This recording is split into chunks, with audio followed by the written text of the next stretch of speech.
बिस्मिल्लाहिर्रहमानिर्रहीम। अस्सलामुअलैकुम। कैसे हैं आप सब? उम्मीद है आप सब खैरियत से होंगे।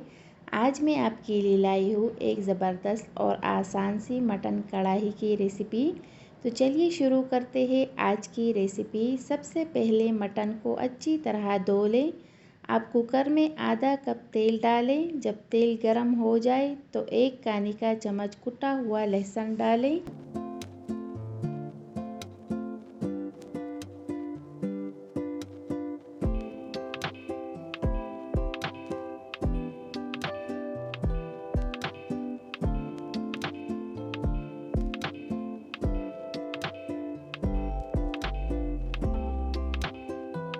और लहसुन को हल्का सा ब्राउन कर ले। अब इसमें 1 किलो गोश्त शामिल करें और लहसुन के साथ अच्छी तरह मिक्स करें। फिर 1 चाय का चम्मच नमक डाल दें।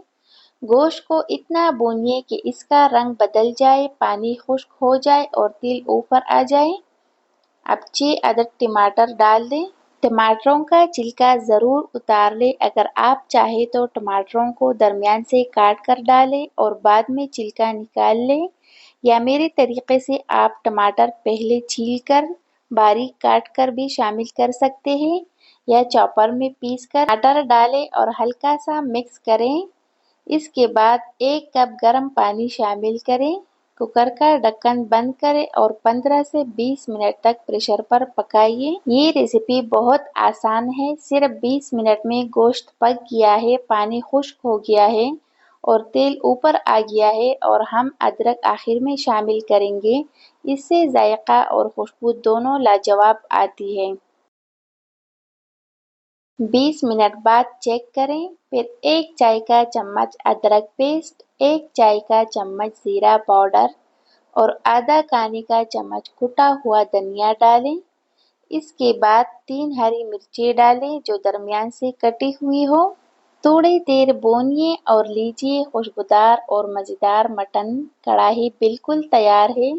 इसे गरम गरम नान या रोटी के साथ सर्व करें और अपनी घरवालों के साथ इस लाजवाब जायके का मज़ा लें। अगर आपको आज की रेसिपी पसंद आई हो तो वीडियो को लाइक करें, चैनल को सब्सक्राइब करें और इसे अपने प्यारों के साथ ज़रूर शेयर करें ताकि मज़ीद आसान रेसिपीज़ आप तक पहुंचते रहे। अल्लाह आपकी घरों में बरकत, मोहब्बत और खुशियाँ अता फरमाए। फिर मिलेंगे एक नई मज़ेदार रेसिपी के साथ। तब तक के लिए अपना और अपने प्यारों का ख्याल रखें। अल्लाह हाफिज़।